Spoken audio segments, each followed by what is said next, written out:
que pode trocar o Maracanã pela Arena Corinthians ou não? E aí? Ele precisa esclarecer essa situação. Tá estranho, hein? Do exame antidoping, né? Exato. Isso é muito grave, porque vai que o Corinthians ou algum outro clube quer investir na contratação do Gabriel e acontece alguma coisa de suspensão. Eu estava lendo algumas coisas, inclusive, que o Flamengo tem condições até de interromper o contrato, suspender o contrato do Gabriel nesse caso. Porque o Flamengo é vítima da história também. Mas a história que nos chegou, né, pelo menos por enquanto, né, Nori, que a gente estava acompanhando e lendo, é uma história ainda um pouco estranha, né? Parece que existiu uma má vontade por parte do Gabigol, estava meio sem paciência. Atrasada para ir fazer o exame. Foi algo meio rebelde, né? Ali, no momento. Momento Gabigol, né? Gabigol, normal, não é muito diferente. Mas, assim, de fato, pode complicar o Gabigol como atleta. Bastante. Bastante, porque para mim é um dos grandes nomes, apesar goste ou não goste do estilo de jogo dele, mas é um grande nome para o nosso futebol. É um jogador que realmente faz a diferença ainda, pode estar em baixa nesse momento. Mas acima de tudo, tirando essa parte, o que vocês acham? Também ficou um pouco estranha essa conversa de Gabigol, Corinthians, me identifico, não me identifico. E o Corinthians fala, ou deixa transparecer, vazar alguma informação de que ele tem contatos com o Gabigol e com o Flamengo. O Flamengo fala que não tem contato nenhum. Eu acho que ninguém sabe. Toda essa história ela fica muito no plano das ideias. O Corinthians quer e a diretoria, mas não tem dinheiro para pagar a multa. Então fica muito assim no ar. E eu acho que o Gabigol gosta um pouco dessa... O Gabigol navegou nessa onda, ele gosta um pouquinho surfou bem nessa onda. Ele quer os dois me brigando aqui por mim, tá tudo bem. E aí, Sérgio, seria um bom nome no Corinthians? Excelente nome, né? Eu acho que o Gabigol realmente ele tem a cara do Corinthians, jogador vibrante dentro do campo de jogo, jogador que se entrega, né? A grande questão que eu vejo do Gabigol é porque ele não estava jogando no Flamengo. Né? Ele não estava sendo aproveitado pelo Tite, a opção do Tite é o Pedro, né? E o Gabigol teve jogo que nem entrou. Então, dentro dessa questão que ele já falou algumas vezes, não foi agora, eu lembro que eu vi o Gabigol falando há mais um ano atrás, dizendo que o Corinthians é um time, a torcida é uma torcida diferente, já... Eu acho que, de repente, é normal você, de repente, falar alguma coisa nesse sentido, mas agora não. Ele começou a levantar como se realmente tivesse muito interesse em estar no Corinthians. E isso acontece porque ele não está sendo aproveitado pelo Tite. Eu acho que o Gabigol está meio que usando, né? Ele não está sendo aproveitado para falar do Corinthians, para falar, ou vocês me dão uma oportunidade para jogar aí, eu estou pensando em ir embora, mesmo tendo um contrato. E o novo presidente do Corinthians também usou esse momento, Gabigol, também para falar, olha, estamos de olho no mercado, vamos colocar de novo o Corinthians no patamar que merece, né? Então, estamos de olho aqui num grande atacante. Enfim, também usou, né? Augusto Melo soube usar também esse momento Gabigol para falar. O Corinthians já alegou que não tem condições de pagar multa. Então, assim, tá tudo muito claro que ele não vai sair do Flamengo, me parece, mas tá todo mundo ali usando essa oportunidade para se promover. Jogou para a torcida, presidente do Corinthians. Fez um agrado na torcida. Agora, se a torcida cria expectativa e depois o cara não vem... E claro que vai criar. Ele vai pegar, aí já muda um pouquinho, né? O marketing reverso aí acaba ficando diferente. E aí, Lud, o que você acha desse mas eu acho que Gabigol aí? o torcedor do Corinthians que entende a realidade do clube, eu acho que talvez não tenha criado tanta expectativa assim, porque era uma multa muito alta, né? Assim, eu acho que o ponto central dessa história é que tudo ficou muito assim, eu querendo o meu time, eu queria vários jogadores, eu sei que o meu time não tem condição de comprar. Então, eu acho que é isso. Mas eu acho que um outro ponto também é que o Gabigol usou essa história muito bem, né? A favor dele, assim, né? Vai lá no podcast, faz uma gracinha e não fica nenhum de lado nem do outro, muito também por causa da relação dele com o Tite, que já não é boa, que a gente sabe desde sempre, né? Eu aprendi uma coisa na minha carreira e depois que acabou a lei do passe, que o atleta ficou com direito federativo, o atleta só joga onde ele quiser. Se o Gabigol não quiser jogar no Flamengo, ele não vai jogar no Flamengo, ele vai sair. Pode apostar, se ele vai para o Corinthians, se ele vai para outro lugar, se ele não quiser jogar no Flamengo, com a lei do passe, com a mudança da lei, que já tem vários anos, né, nenhum jogador joga onde ele não quer. E o Caio Paulista quer jogar no Palmeiras? Aí depende dele. Se ele quiser jogar no Palmeiras, ele vai jogar no Palmeiras. Se ele quiser ficar no São Paulo, o Palmeiras não vai levá-lo. Ele vai, porque no Fluminense, eu estava lá no começo do ano com o Fernando, ele estava lá, o Fernando gosta dele, mas a torcida pegava muito no pé dele, o Fernando entendeu que era importante emprestá-lo. Aí apareceu o São Paulo, emprestou para o São Paulo. Então ele está super bem no São Paulo.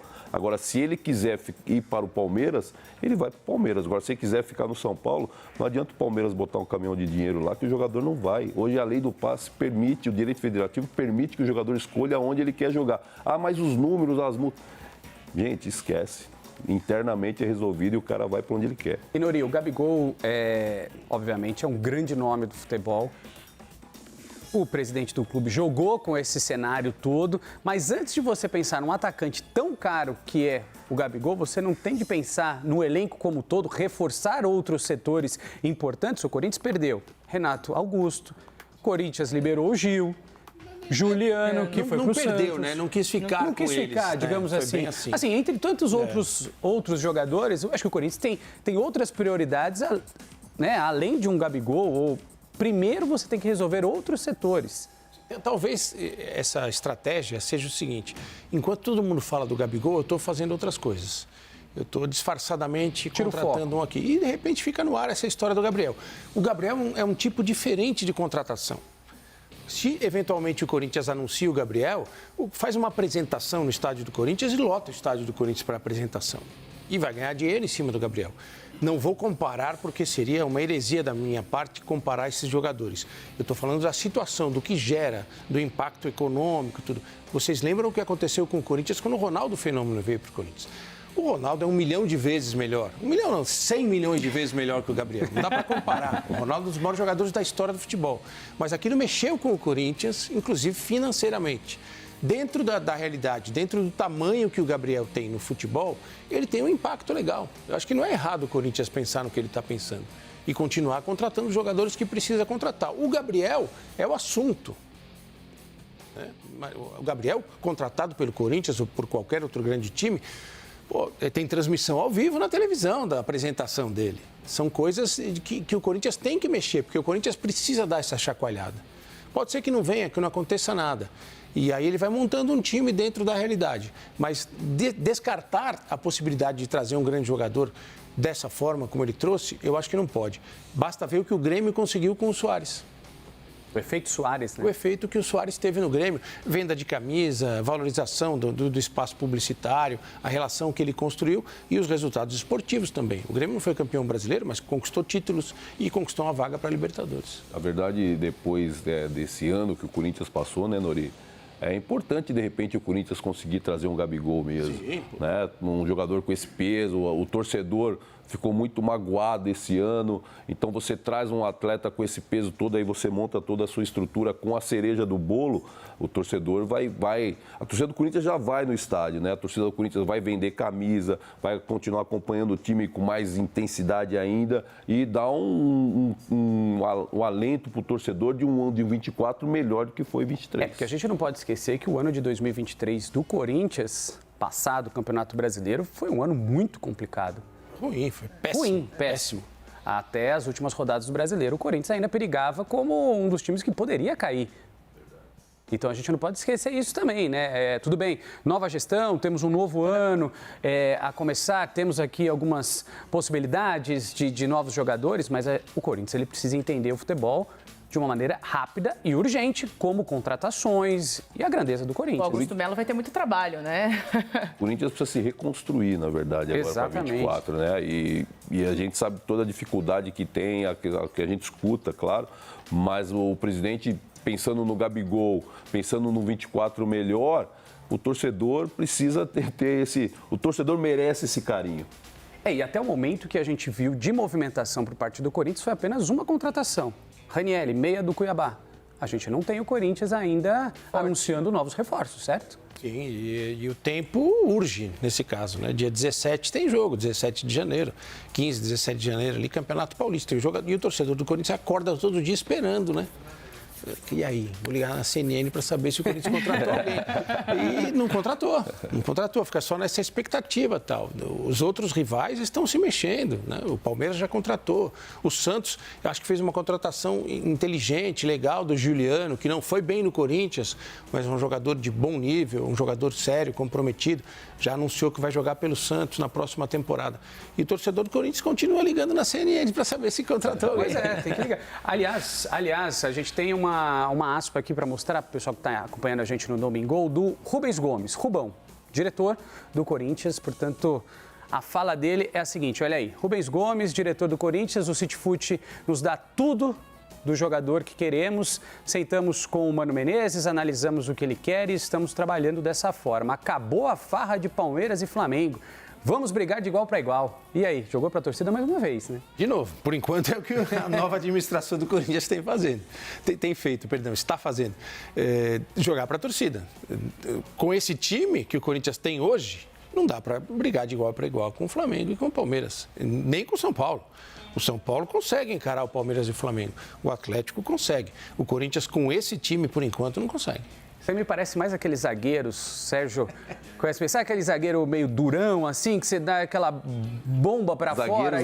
Zagueirão, ele levanta a mão assim e fala, e aí, ó, estamos jogando na raça, né? A verdade é assim, né, Renan? O Palmeiras e o Flamengo são times hoje organizados financeiramente, organizados administrativamente, então tudo isso passa por a organização.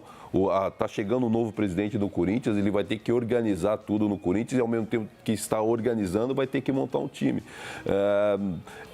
Não vai ser fácil chegar perto de Palmeiras e Flamengo, né? Não adianta enganar o torcedor dizendo que acabou a farra, porque os caras estão, em termos administrativo e organizacional, à frente e com times também diferentes do que tem o Corinthians. O Corinthians começa hoje, pode-se dizer, botando o seu alicerce para construir a casa, não vai um tempinho, não é simplesmente assim. E o torcedor sabe disso também. Essas falas hoje não enganam mais o torcedor, né? O Rubão é um cara que está lá dentro do Corinthians chegando, é o vice-presidente do Augusto, né? Não adianta o torcedor não quer só fala, o torcedor quer atitude. O torcedor quer que mostre que realmente está chegando gente, está remontando um time, quer que organize, seja um Corinthians organizado, para que não seja, né, castelo de areia, daqui a pouco uma tempestade cai e começa tudo aquele desespero de novo. O Corinthians quer algo sustentável para poder realmente buscar grandes campeonatos ao longo da sua história aí. Um pouco perdido, com Augusto. Lud, você acha a diretoria? Não, e eu acho que por isso que apostou nessa renovação com o Augusto Melo, né? Mas eu acho que jogam para a torcida também, assim. Não vejo o Corinthians tão forte nem no mercado e nem num time para 2024. Até porque, né, Nori, o Corinthians tem muitas dívidas. Não é um time que vai chegar facilmente no mercado e vai comprar quem quiser. Ele falou, acabou a farra de Palmeiras e Flamengo, mas ele não disse quando também, né? Precisa ver qual vai ser a abordagem do Corinthians em relação a isso. Porque orçamento para gastar tem. Não é aquela história, o Corinthians está quebrado, São Paulo está quebrado. Não, no orçamento tem lá uma grana separada para investir em contratação de jogadores. A dívida continua. Resta saber o que o clube vai querer fazer com a dívida. Se ele vai pegar parte desse orçamento da grana que entra e direcionar para o pagamento das dívidas, ou ele vai continuar empurrando a dívida para a próxima administração. Ao longo do tempo, o time vai ficando enfraquecido, o clube vai ficando enfraquecido. O Palmeiras e o Flamengo são fortes hoje porque, em algum momento, cada um da sua forma, eles se organizaram financeiramente. Eles deixaram as dívidas de lado e eles têm poder econômico para pagar bons salários. Não é só comprar jogador, muitas vezes é renovar contrato, é você manter jogador, E o Ranieri, manter comissão técnica.